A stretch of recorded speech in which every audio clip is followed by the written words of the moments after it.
Batu safir biru, dengan kedalaman warnanya yang memikat, telah mempesona manusia selama berabad-abad. Warna birunya yang memukau, mulai dari biru langit musim panas yang cerah hingga biru laut yang dalam, menjadikannya barang berharga bagi bangsawan maupun rakyat biasa. Tapi di balik keindahannya, batu safir biru menyimpan kisah menarik tentang kekuatan alam, sebuah cerita yang tertulis selama jutaan tahun di kedalaman kerak bumi. Sejak zaman kuno, batu permata ini telah dikaitkan dengan kebijaksanaan, kesetiaan, dan kemuliaan. Kekerasannya, peringkat 9 pada skala Mohs, menjadinya ideal untuk digunakan dalam perhiasan, memastikan keindahannya bertahan untuk generasi selanjutnya. Tetapi untuk benar-benar menghargai keajaiban batu safir biru, kita harus menggali asal-usulnya, menjelajahi proses geologis luar biasa yang melahirkan harta karun ini.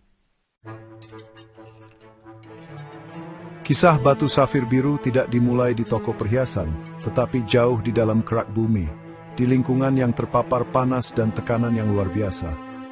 Batu permata ini tidak lahir sendirian.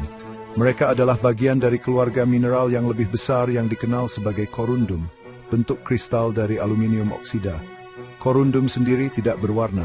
Warna-warna cerah yang menjadi ciri khas safir muncul dari keberadaan unsur-unsur lain, untuk program tertentu membentukannya. Untuk safir biru, bahan asyam huruf besi dan danium. Pembentukan batu safir biru adalah bukti kekuatan dahsyat dari proses geologis. Panas, seringkali melebihi 1000 derajat Celcius, menyediakan energi bagi atom untuk melepaskan diri dari ikatannya dan bergabung kembali. Tekanan yang diberikan oleh lapisan batuan di atasnya memaksa atom-atom ini menjadi struktur yang rapat dan teratur. Selama jutaan tahun, proses yang lambat dan tak henti-hentinya ini memungkinkan atom aluminium dan oksigen untuk berikatan, membentuk blok bangunan dasar korundum. Saat kristal tumbuh, sejumlah kil besi dan titanium dimasukkan, memberikan warna biru yang khas pada safir. Secara kimiawi, batu safir biru cukup sederhana. Rumusnya adalah Al2O3 sama seperti semua korundum. Namun, keberadaan unsur lain, terutama besi dan titanium, membedakannya. Ketidakmurnian ini, meskipun kecil, memainkan peran penting dalam menentukan warna permata. Ketika cahaya berinteraksi dengan ketidakmurnian ini di dalam kisi kristal, panjang gelombang tertentu diserap, sementara yang lain ditransmisikan. Penyerapan dan transmisi cahaya selektif inilah yang menghasilkan warna biru yang kita lihat. Warna biru tertentu tergantung pada konsentrasi dan keadaan oksidasi besi dan titanium.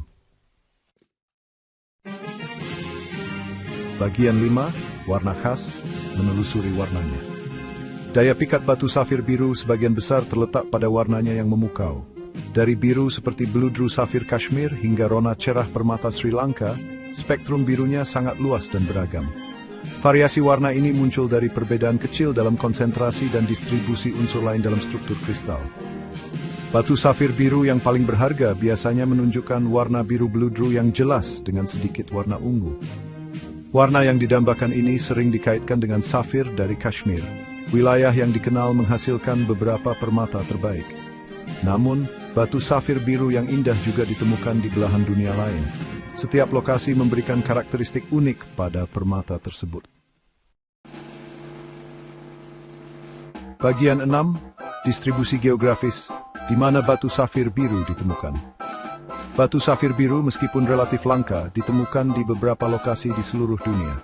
Distribusinya seringkali bertepatan dengan daerah-daerah aktivitas geologis kuno, di mana kondisinya mendukung pembentukannya. Beberapa daerah penghasil safir yang paling terkenal termasuk Sri Lanka, yang dikenal dengan batu birunya yang cerah. Myanmar, rumah bagi Mogok Stone Trek yang terkenal, dan Kashmir, nyidingkus dengan permount biru beludru. Sumber penting lain hingga tingmes Madagascar, dan Australia. Bagian 7, penambangan dan pengolahan batu safir biru. Perjalanan batu safir biru dari kedalaman bumi hingga menjadi perhiasan merupakan hal yang menarik.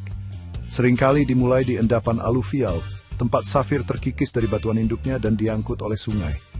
Endapan ini biasanya ditambang menggunakan metode tradisional, seringkali dengan tangan. Setelah ditambang, safir mentah disortir dan dinilai berdasarkan warna, kejernihan, dan ukurannya. Mereka menjalani perlakuan panas untuk menguatkan dan jernihannya.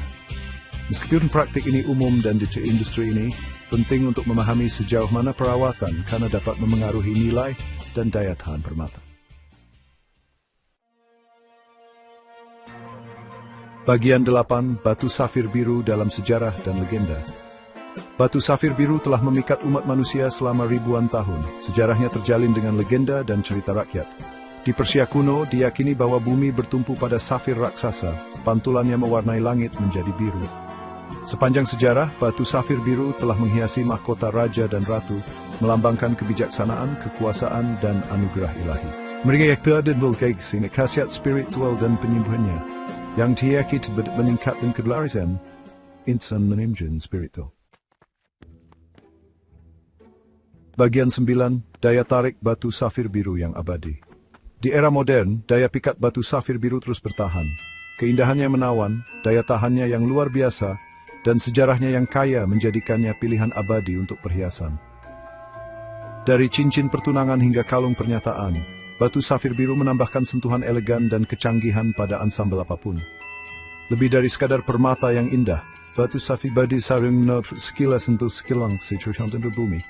Pembentukan juga dan bukti kekuatan alam. Daya tariknya yang abadi tersepat pada keizwaannya, tetapi juga pada kisah menarik yang dibangun.